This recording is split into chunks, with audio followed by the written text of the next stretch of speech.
Welcome to another Physed and minor game video. The game I'm going to be looking at today is called Cops and Robbers. Now, it's a chasing and tagging game. You'll only need one beanbag per pair, so it's a fairly easy one to set up.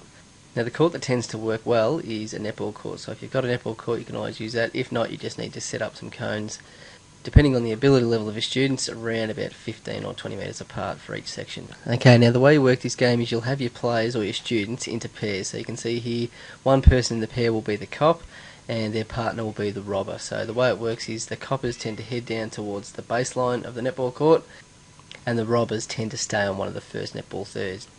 Okay, so what you need to do is you place the beanbag in front of one of the police officers so you can tell the robbers that these are bars of gold, and the idea is the robbers are going to see if they can sneak up, grab the gold and get down to the second netball third, and that would be the safety line. So the storyline you can use for your students, you can tell the students if you get to that second netball third line, that's the crowded street. If you can get to the crowded street, you're off, you're safe, and the coppers won't be able to get you. Okay, so to explain the game, we won't need all the pairs, we'll just use one of the pairs. Okay, so the way the game works is the copper's going to turn his back on the gold, and when the robber sees this, that's his signal to go. So he'll actually start sneaking up. As you can see, the police officer's turned around.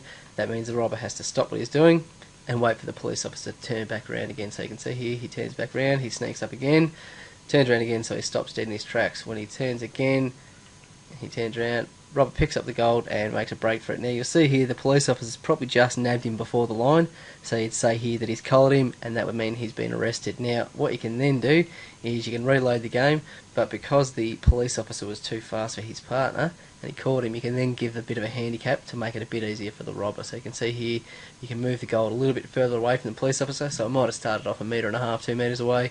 You can push it out so it's a little bit further, and hopefully that might allow the robber to get there to freedom. And that's how you play Cops and Robbers. For more minor game and resource ideas, head to physed.com.au or subscribe to the Physed YouTube channel. Thank you.